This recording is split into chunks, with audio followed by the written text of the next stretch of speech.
On this episode of The AutoArchaeologist, we're looking at a 1971 Dodge Challenger RT, originally a 446 pack car with a shaker hood still on it in this Michigan junkyard. Let me know, should it be restored? I don't think so. Oh yeah, and it's sitting on top of a 69 Charger RT.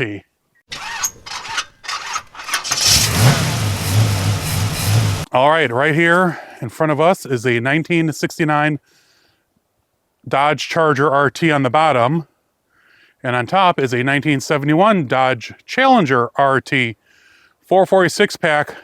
I don't know if it's automatic or 4-speed, but it's an original shaker car with the shaker hood still on it.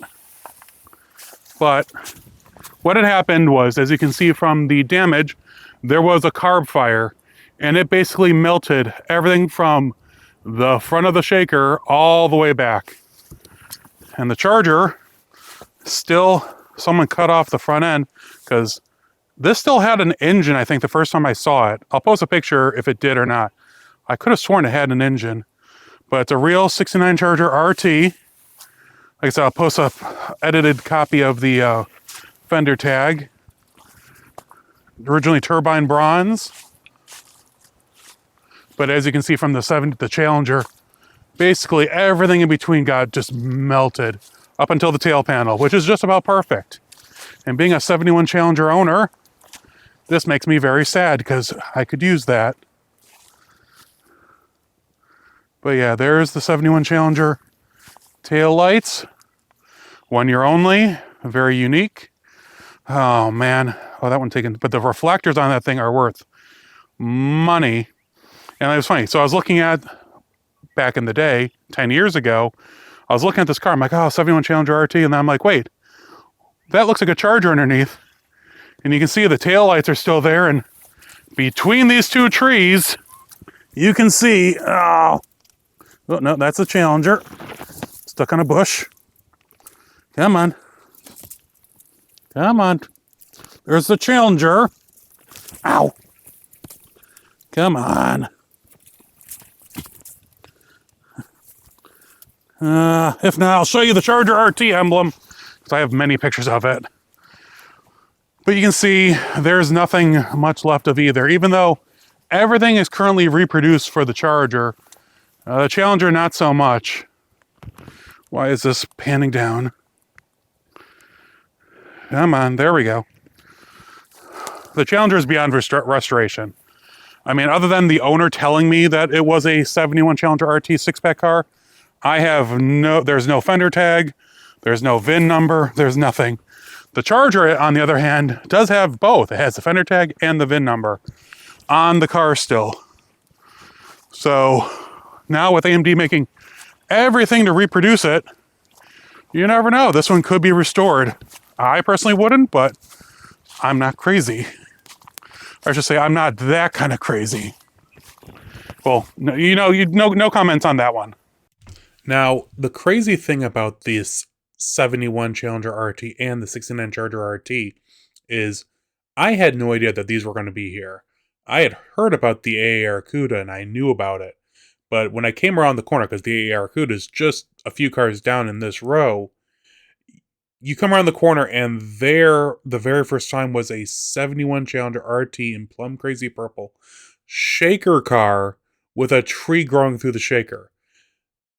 What are the odds of finding one of those in a junkyard nowadays? And I understand that the car is junk and the 69 Charger is junk, but to legitimately find a real RT Challenger at all, and then to have the shaker hood on it, and then the shaker hood with the tree growing through it. I mean, obviously, I don't know why they turned it around, but you can see here in some of the earlier pictures the way it used to be when I very first found it. Like, you couldn't tell it was sitting in a 69 Charger RT. That's how it came in the summer of 2014.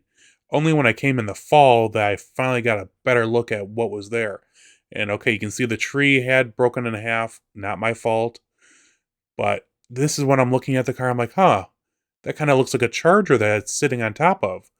And so as I got closer and okay, the 71 Challenger was in really, really rough shape. I mean, from being burnt Then I'm like, huh, what's underneath it? And then that's when I saw the RT emblem still on the tail panel. And then I looked over and the white stripe showed, sure as shnikes, that is a real 69 Charger RT. And I now found out that it's actually an RTSE in copper poly bronze, basically. Unfortunately, both cars are probably beyond help. The Charger's crushed. It's been cut up. It doesn't have a lot left to it. The 71 Challenger, the shaker hood's good for wall art, and that's pretty much it. The fender tag was still on the 69 Charger, so I was able to go through and see, like, it has the white stripe, 26-inch radiator, dual horns. It was an RTSE with fender-mounted turn signals. It was a special edition, power disc brakes, or power front brakes. It was a bucket seats with the buddy seat. It had the trailer towing package, so it had the heavy-duty suspension. It was built January 15th of 1969. There's a few codes I can't read on there, because for some reason I didn't get a better picture of the fender tag. But it's a really cool car, or at least it used to be. Oh, man. Hey, Automotive Adventures. I'm going to make this one quick, because it's like negative 15. And I'm outside. I just did a light walk with my family. And I hope you enjoyed the video of the 71 Challenger and the Charger RT. Wow, it's cold out. It was warmer then. But I hope you guys enjoyed it. It was definitely fun to go back and start doing some more of these yard videos. Last week was my birthday. I went out with my friend Sarah. And this weekend I went out with family when it was freezing cold. Ooh, lights. But yeah, so what's coming up? Nothing. I got nothing. Holidays. That's my big plan, is just to be at home with family. I got some work to do. And yeah. What else? I got a new jack. I'll show a picture of it. But I'll talk to you all soon. You guys stay safe. Happy holidays. And let me know what you think. New video on Monday. Ooh, I'm cold. Bye.